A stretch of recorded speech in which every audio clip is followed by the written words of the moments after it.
My first impressions of America were shaped when I went as a young woman on a 7-week road trip across the states, from Washington, D.C. to San Francisco. We drove hundreds of miles on roads that never curved, along a grid that mankind had imposed on nature. Some days we passed sprawling factories that were pumping out clouds of billowing smoke. Other days we saw vast fields that seemed to go on forever. Everything differed in scale from Europe. Even suburban America, where rows and rows of painted clapboard houses sit proudly on large open plots of immaculately shorn lawns. America exuded a confidence that seemed to be rooted in its power to harness nature to man's will, and I thought of it as an industrial, larger-than-life country. I certainly never thought of it in terms of gardening. Whereas in Britain, everybody seems to be obsessed with their herbaceous borders and vegetable plots. In America, I believed I was more likely to see someone driving a riding mower than pruning roses. Then in 2006, I went to visit Monticello, Thomas Jefferson's mountaintop home in Virginia, and began to understand how wrong I'd been.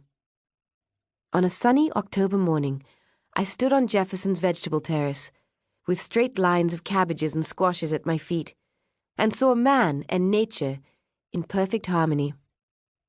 In the distance, the horizon seemed to stretch into infinity.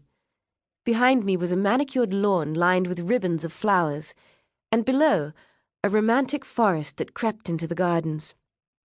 The magnificent view from the terrace across the arboreal sea of autumnal reds and oranges of red maples, oaks, hickories, and tulip poplars brought together Jefferson's neat plots of cultivated vegetables and sublime scenery of the Blue Ridge Mountains.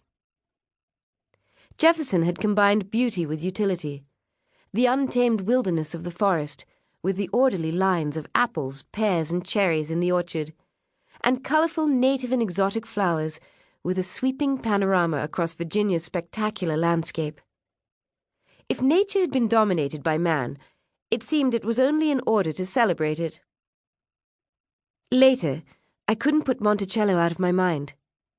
I was in the midst of writing about the 18th century American farmer and plant collector John Bartram, the British obsession with gardens, and the introduction of non-native plants into the English landscape, many of which had been sent by Bartram from the American colonies.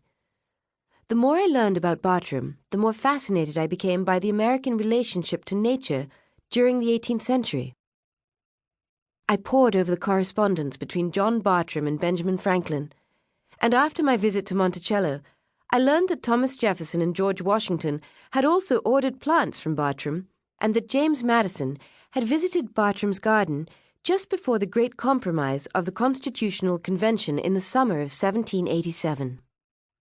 I read in John Adams' diaries how much he enjoyed working in his garden, fork in hand.